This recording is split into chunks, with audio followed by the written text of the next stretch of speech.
some contemporary security issues, especially the trending topic now, which is on the abduction of 42 people, including 27 students of Kangara, Government Science College, Kangara in Niger State.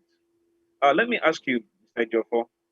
Um, I mean, yesterday the nation was uh, woke up to news of 42 people being abducted, including 27 students and staff.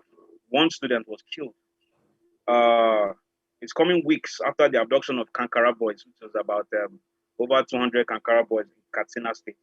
What does this imply as regards the safety of boarding schools in Nigeria? Well, it's quite unfortunate. It's very unfortunate that we're going through this development, very sad development in our polity. You know, it's sad indeed because we can't continue to hear same story every day that students are kidnapped. Innocent children who went to acquire knowledge, they cannot go to school anymore. So it's like it's an offense now to go to school. And this was exactly what the Boko Haram was preaching, that they're against Western education. So what is happening is that these people are also trying to instill fear of the people.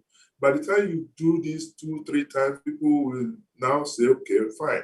They're not going to school. They must have seen to have achieved their aims. But I believe that government will take decisive action. If you recall that a lot of people, the Governors Forum, the National Assembly, civil society organizations have been calling for the rejigging of the security architecture in the country. Luckily, Mr. President heeded the call of the people by changing the service chiefs. But like I said, it goes beyond changing the service chiefs. The only problem Nigerians had was that these people have overstayed. If these new service chiefs continue to operate in the same environment, the same with the same tactics, I'm afraid we might not make any meaningful, positive change. But like he said, that new broom sweeps the cleanest.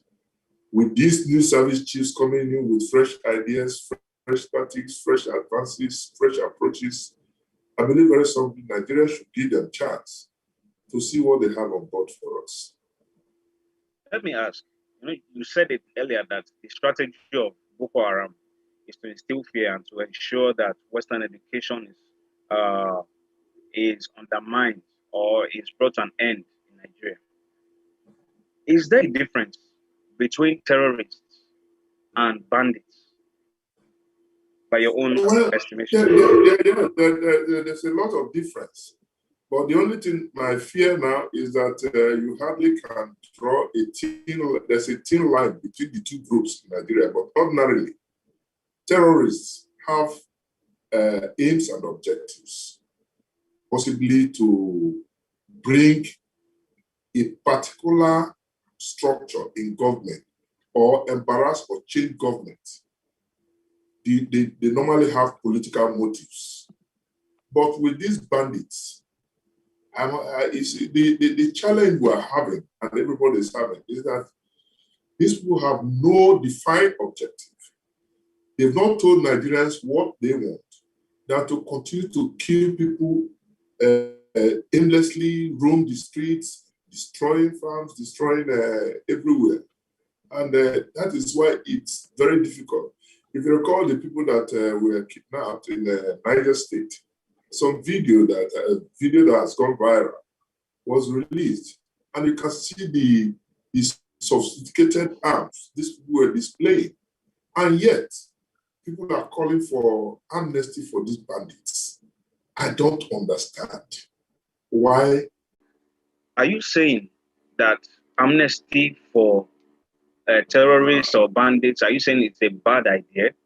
Because we now have a situation whereby even state governments are now, they now have budgets for amnesty, which they pay some of these bandits and terrorists.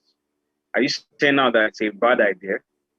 It's a very bad, it's unthinkable that government or anybody should be going into negotiation with bandits. See, at times I see people, I shudder when people begin to compare the Niger Delta militants with the bandits. If you talk of Boko Haram, yes, they are looking for it's a political struggle. Boko Haram is a political struggle. They want to change the system and install an Islamic State. Yes, we have known what they want, even though they cannot achieve it. But for people to come out to be killing people and the government is negotiating with them, so prominent people are even coming and advocating them. On what basis? You look at the Niger Delta, for instance, they were struggling for resource control. And the government, in its wisdom, set up the amnesty, which has been able to stabilize the Niger Delta. And oil, which is amnesty, is now being produced. But if you say, let us grant amnesty to this, you see Senator Ndume, for instance, has also repeatedly said that in Borno, the people who were giving amnesty will come back to attack and kill the people. So on what basis are you giving the amnesty? What are they putting on the table? What are they asking for before government will grant amnesty? So it's a very bad idea and it's unthinkable. All right. The Minister of Defense said yesterday that Nigerians must start to defend themselves, and it just that comment was made barely days after the governor of Bauchi State also said that headsmen are carrying AK-47 now because they need to protect themselves. So, do you think this issue of self-help now should it be the way forward if the system has failed? Well, I want to believe that the Minister of Defense didn't mean what he said. Perhaps it was a slip of tongue because what he's calling for is pure anarchy. If everybody, government's responsibility is to protect lives and property. So we have surrendered, it's a contract, a social contract, that we have now surrendered our rights to government to protect. And somebody is saying that people should now go out and protect themselves. That's admission of complete failure and indictment on government. And it shouldn't be coming from, such statements should be coming from civil society organizations and definitely not government functionaries. And that brings me to the issue of our political elites. More than 80% of our challenges, our security challenges, are politically generated problems. And you begin to, at times, ask questions that what are our security agencies doing? Some of the utterances being made by our political elites, including top government functionaries, help to generate all these crises and controversies. So my advice is that politicians should be in a position to guard their utterances so that we don't put this country on a harm's way. So the Second Amendment in the United States Constitution gives citizens the right to bear arms. Some might argue that probably Nigeria too needs this kind of thing, so that this could help reduce the level of insecurity in the country. I don't know whether you think this is good for our country. Yeah, in one of the seminars I attended, organized by the Ministry of Defense, sometime 2-3 years ago, I advocated that we should liberalize our carrying of firearms because the amount of arms in Nigeria alone is more than the whole arms put together in the whole of West African sub-region. About 540 something million, I'm not too sure of it now. But you see, if people carrying of firearms and people are allowed to carry firearms, People will not come out with impunity to be harassing other people. When you know I'm armed, you cannot come to my house. Look at Abuja, for instance. They now go to the house to kidnap people. Some journalists from even The Punch was kidnapped the other day. And you begin to call to question, and what are we actually doing in this country? We need to liberalize the carrying of firearms in Nigeria. But people will say it will be abused, that now that people are just, we are not licensed to carry arms. You have this amount of arms. That if you allow people to carry arms, there will be a floodgate of them.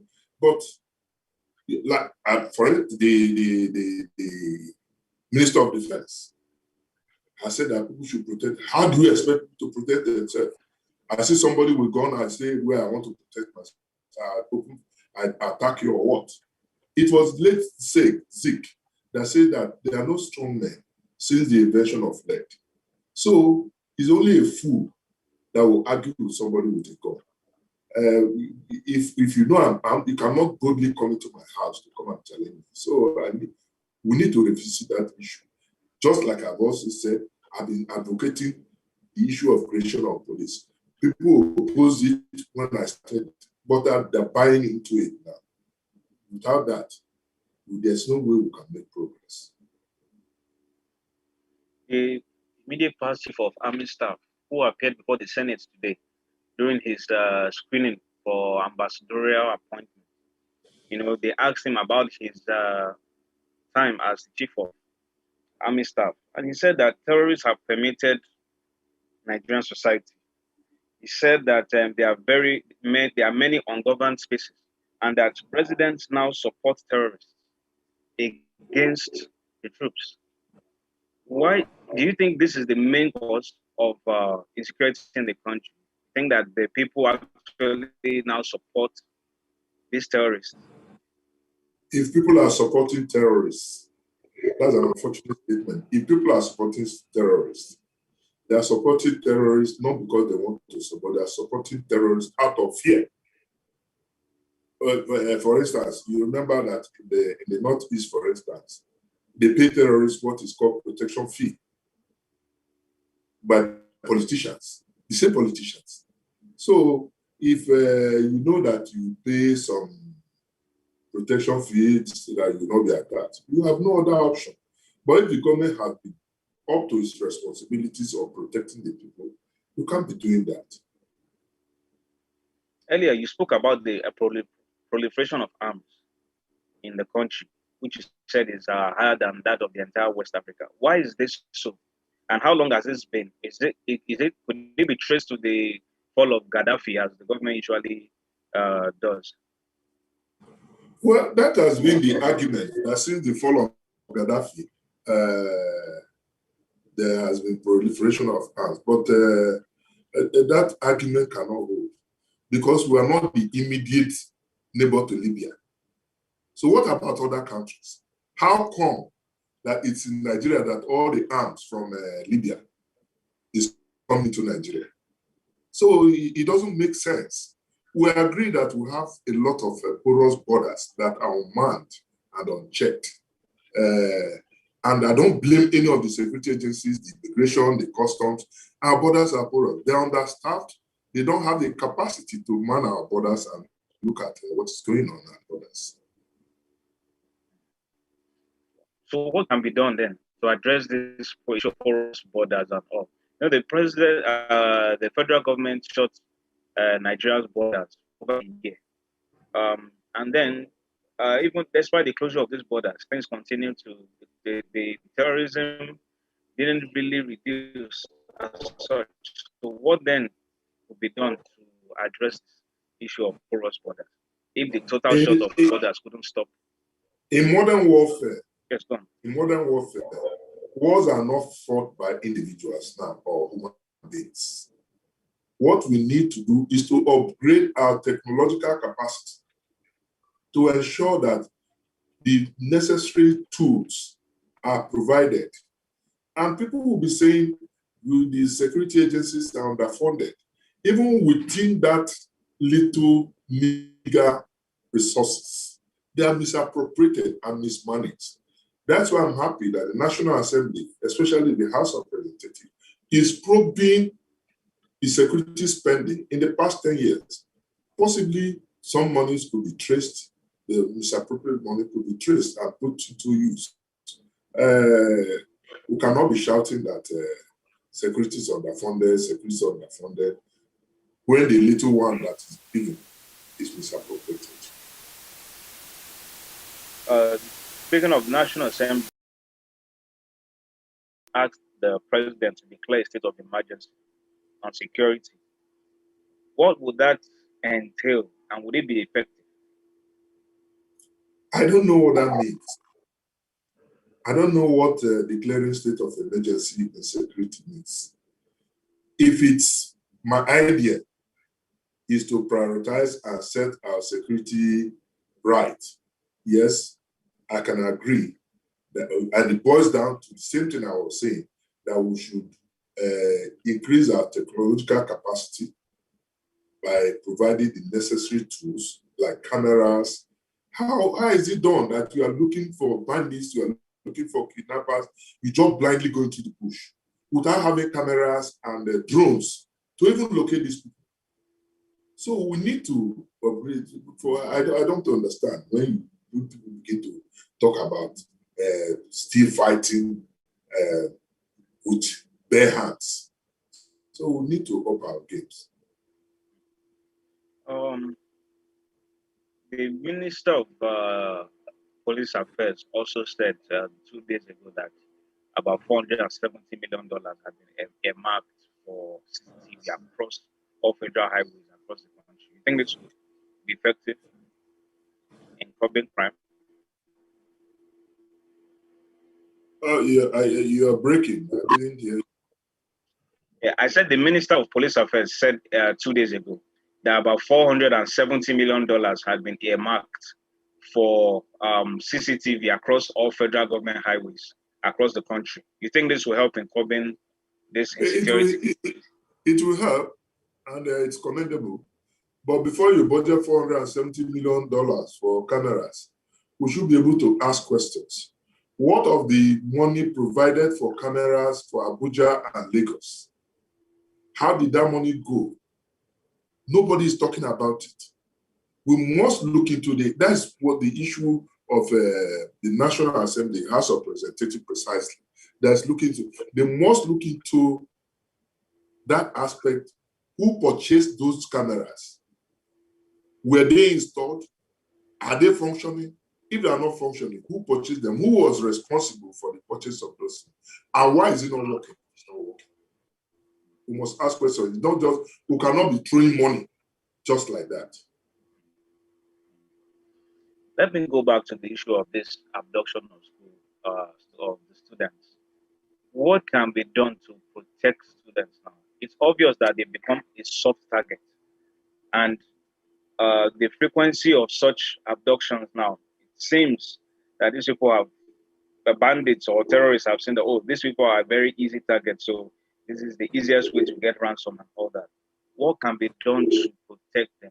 Because if you look at places like Niger State, where this thing is now, where the latest case just happened, Niger is almost the size of the Southwest, where you have so many ungoverned spaces. It's almost 3 times the size of the Southeast, and it doesn't even have as many police stations as some states which are smaller have.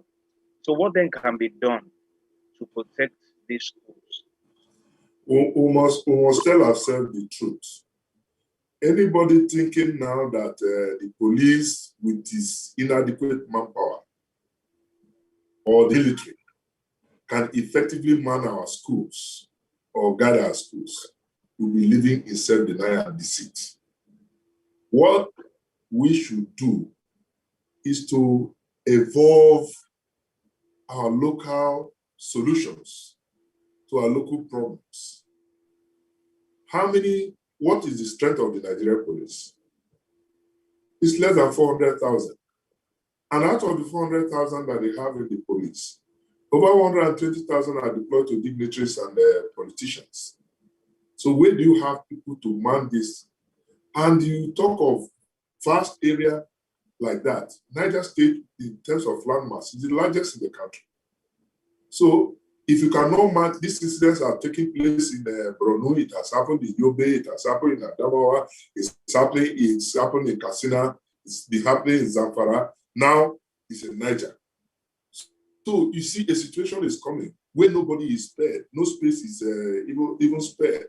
So we must look for solutions that are applicable to our own local challenges. And one of them, which I've always preferred, is that the police force, as is presently constituted, cannot effectively man our security challenges. There is the need for us to have the state police, even at the local government level. The IG has come up with community policing. What is the difference between community policing and state police? Community policing has no structure. It is not controlled by anybody. It's voluntary. If you have information, you volunteer to the police, you volunteer to the security agencies.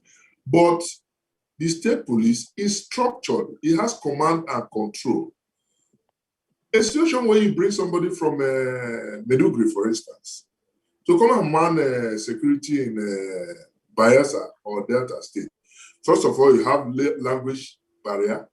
You have cultural and religious differences. There's no confidence, no trust to even approach the security agencies. You go to the Southeast, for instance, they tell you that people who are posted in the Southeast are just there to make money. Extorting money through roadblocks and all what have you. So we must localize our police. We must localize our security if we must make any meaningful, positive change. In recent time, as we begin to wind down, in recent time, there has been a rise in irredentism, where look at the Southwest, especially in Oyo State and some parts of Ogun State. They say because they're trying to evict herdsmen from the forest and all that. You've seen tribal sentiments rise. Even in the Southeast, you have the Eastern Security Network burning houses of herdsmen. What do you think is the cause of this sentiment, this rise in this sentiment? Well, the sentiment is that people, rightly or wrongly, have this feeling that the security agencies are not capable of dealing with the militia. I don't call them herdsmen. They are militia because there are situations where the headers will see this militia. They will run and abandon their cattle. And the people will say, well, these people are going to, they'll change their location. So these people have nothing to do with headers. So they are just using it to divide the country and create chaos and confusion. There is no way. Headers have been there living with us. I was a director in Ogun State. I was a director in Abia State. I was in Zamfara. And when there are problems between headers and farmers, the leaders come together and resolve their problem. So when did it become a problem that headers would now be carrying arms and killing people, kidnapping people, collecting money? They are not headers. We must make that distinction. And we don't know the purpose, what these people are after, to destabilize this country, to bring a different order, which nobody knows what their intentions are. But we should not play into their hands. The people should rise up to the occasion. Like I said, the Southwest have their own security network, their Moteku. The Southeast has what the Southwest, the difference is that it's backed by law, is a creation of law. But in the North, in the Southeast, the people who are propagating the network, they are not known. And if we allow that to continue, it becomes a major problem. So we should not play into that. We should look for ways of trying to see how we solve our problems. Because I am concerned, because without development. There's no security, and without security, there's no meaningful development. That's what McNamara said.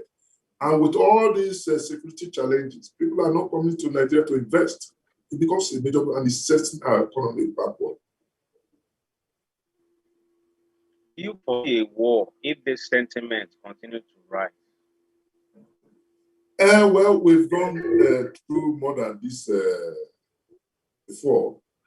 I don't anticipate a war. We'll eventually overcome. I have very strong belief that we shall overcome. You can see how the governors are rallying around. The governors from the north rallying around, going to southwest, preaching peace. And if there are some misguided people, the issue should be handled immediately before it escalates. But I don't see Nigeria breaking up. Lastly, this recent abduction, do you think the government should negotiate with these terrorists or bandits and pay ransom if needed? Well, my answer is yes and no. If you are a victim of kidnapping or your family, your ward is involved in the kidnap, you do everything possible to ensure their early release.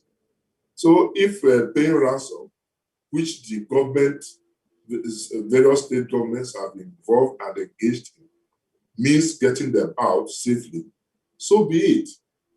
But